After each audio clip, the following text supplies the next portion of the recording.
All right, we want to say a pleasant good afternoon and welcome to Focus on Liberia. We're live from Monrovia, Liberia, to be precise, in the offices of Montserrat County District 8 Representative Honorable Moses Acarous Gray. Honorable Gray, it's a pleasure. Welcome to Focus on Liberia Live. Thank you very much. Let me start off by saying congratulations on your wedding and I wish you all the best. Thank you. That is great. Well, recently you revealed that lawmakers receive 30K, including Senator Abraham Darasdale, and something he Dylan debunked. Do you still maintain that? Let me be emphatic. Exactly what I stated. Okay. There is a budget item line for 103 lawmakers. Okay. And that budget item line is legislative engagements, which started a year ago, and this is the second budget year. So my point here is that that engagement belongs to everyone. So it's something that is budgeted for.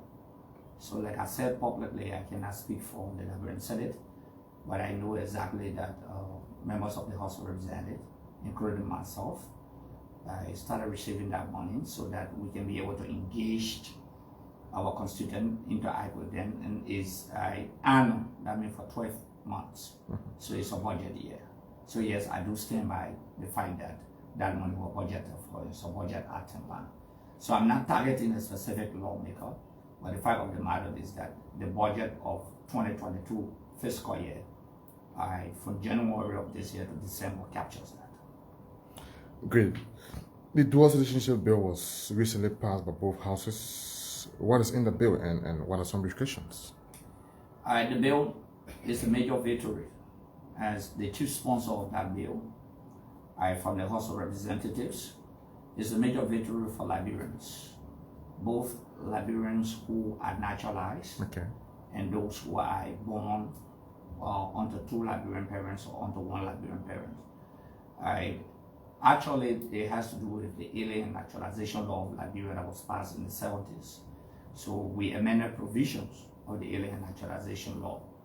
And one of those things is that once the president signs that, because the law should be on its way to the president, once the president affixes a signature to that, it means that all those who are born into Liberian parents that took another country nationality, your citizenship is automatically restored. Automatically. Once you are born into two Liberian parents, and even if you took another country's citizenship, it means that your citizenship as a Liberian is automatically restored. The law also says that, look, you can take another country nationality as a Liberian, but you still maintain your Liberian citizenship.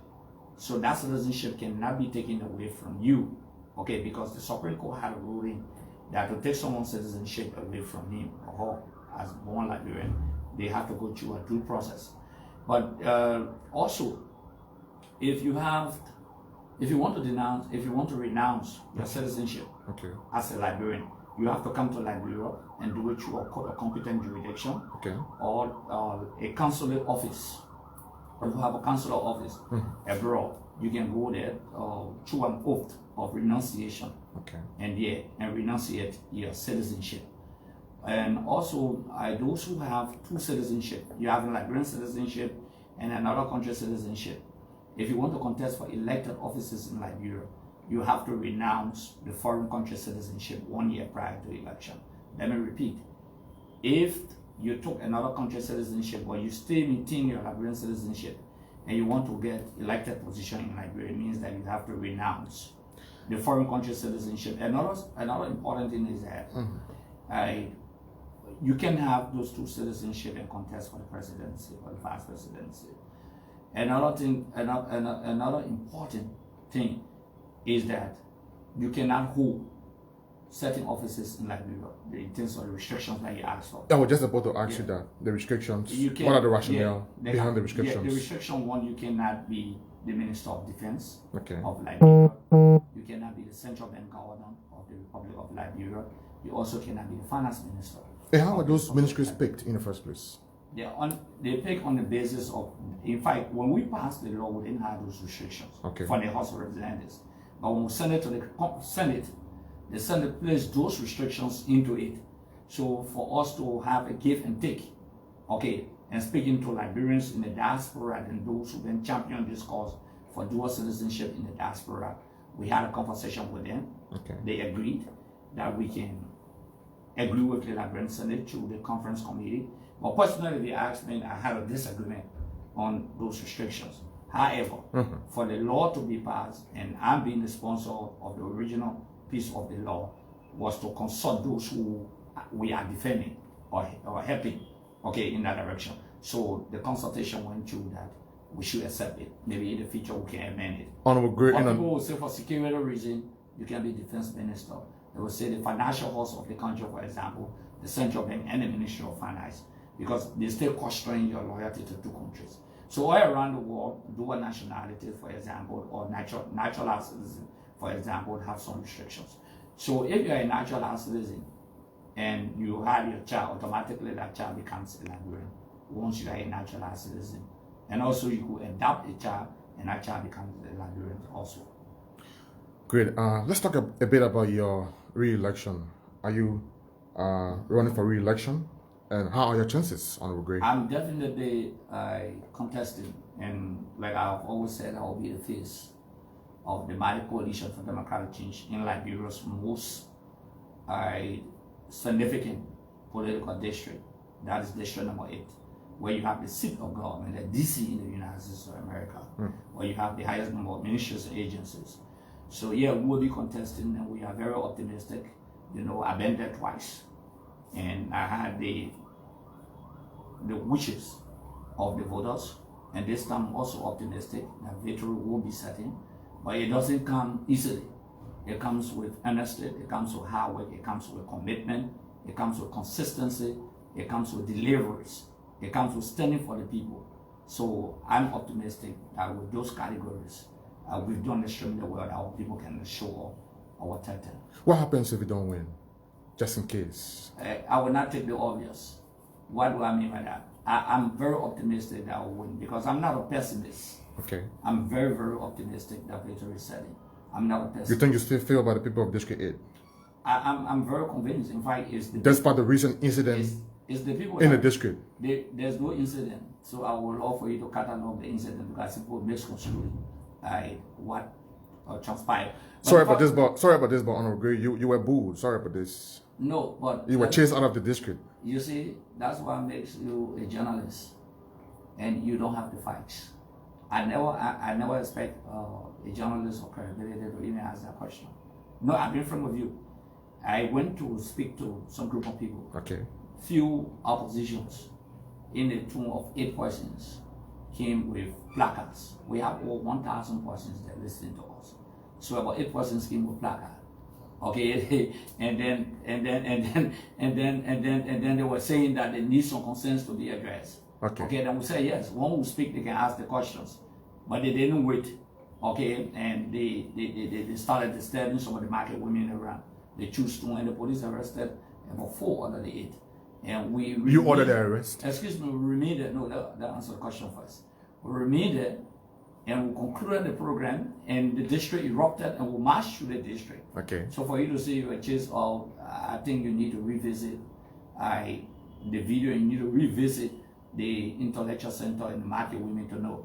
The general never run, nobody chased us. I'd like to know from you, Honorable Gray, who ordered the arrest of those guys to claim carry out the disturbance? Once they looted some market women store, okay, about 8 of them, 4 were arrested.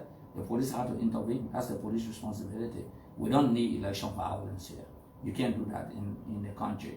Okay, people have to remain law-abiding, and they apologize at the end of the day to the police station. And guess what? I voluntarily decided that I will pay for the market women goods that got looted. And opponents should not be sending people when they're having political gathering to go and cause some disruption. You think it's from the opposition? Yeah, I would advise. What's the reliance to that? My reliance is that one of the guys who want to aspire said those were his men on OKFM morning program. Okay. Who's that guy? You can check his name up.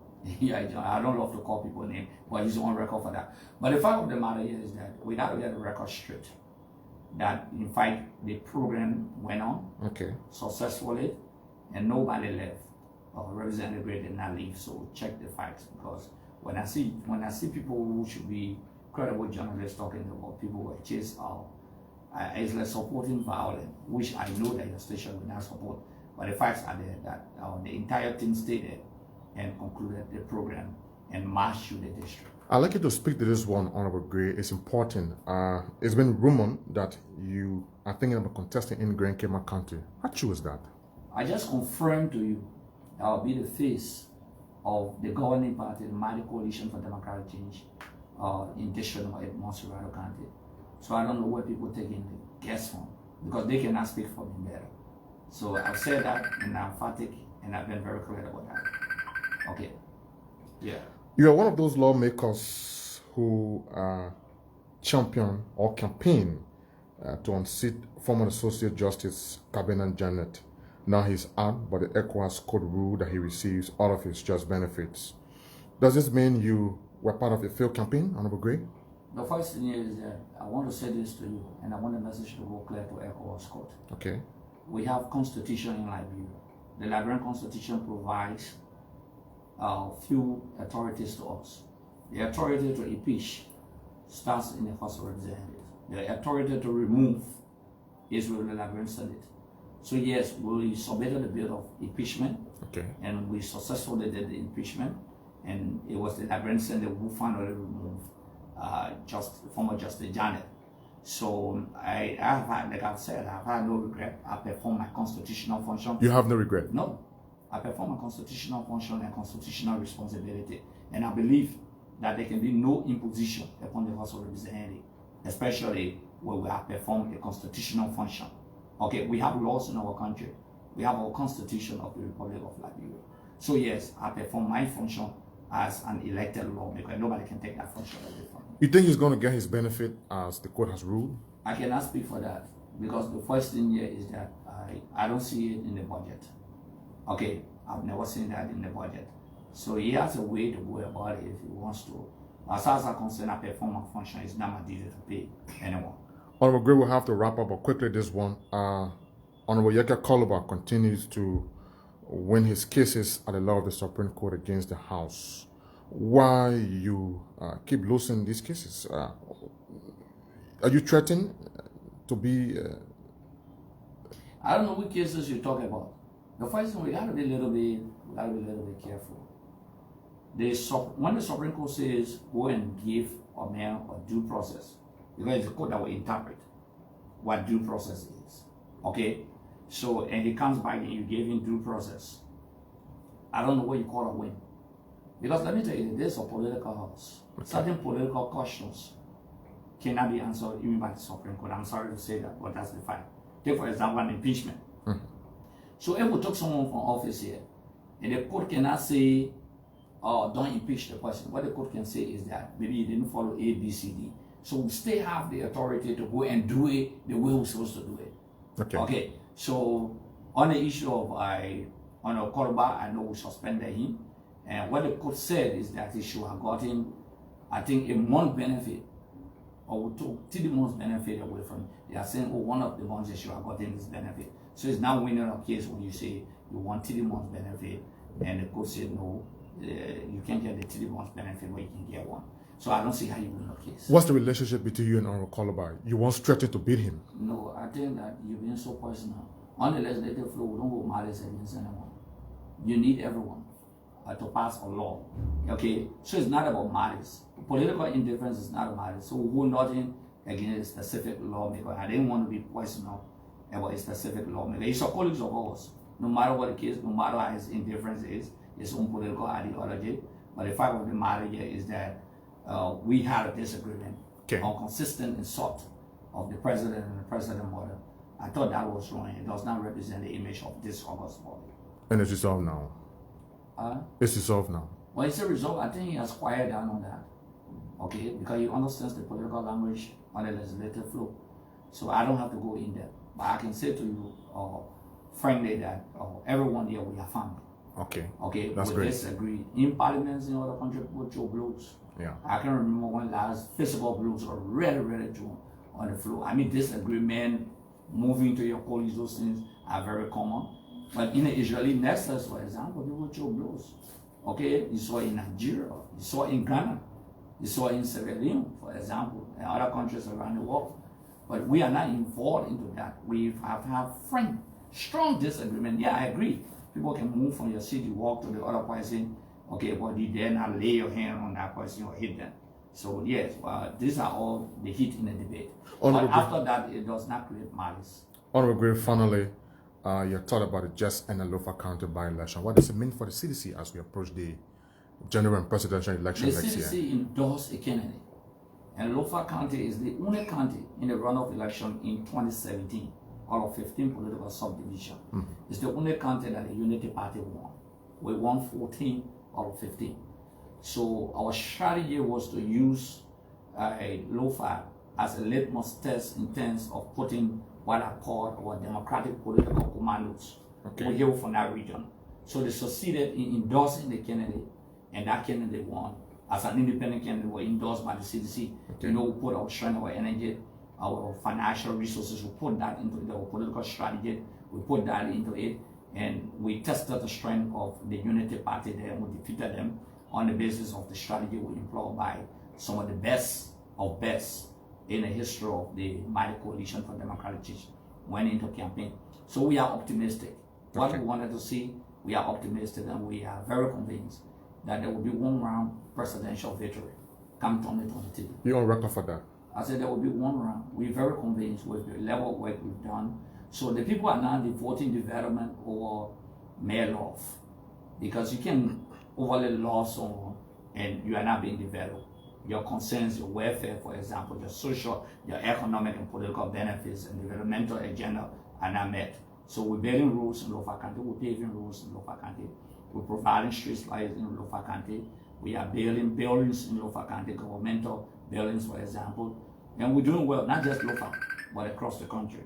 So I can say to you safely and frankly that of the 15 political subdivisions, I'm convinced that the Mighty Coalition for Democratic Change, led by His Excellency President George Manawia, will take a first-round victory. Yes. First-round victory? Yeah, because the opposition, they are in Tata. They were trying to form a rainbow coalition, but they disintegrated themselves, and so as a result of greed. They could cement the broken pieces. Who knows? The way they are bitter and at each other, that I don't see the possibility. But even if they have come together, I can tell you we'll stay defeated, and that's what we want. I want to publicly encourage them to come back together and face the political and democratic wrath of the Mighty Coalition for Democratic Change. We'll stay defeated.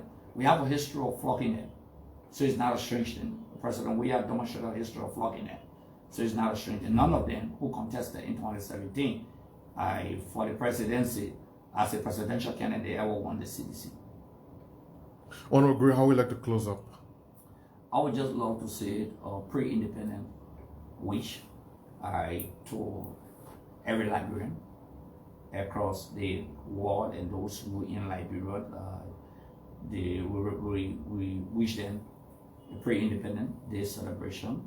And as I speak to you currently, you know, we're already paying civil servants and government land ministries and agencies. Okay. So yes, I'm convinced the 26th will be good for the kids of Liberia.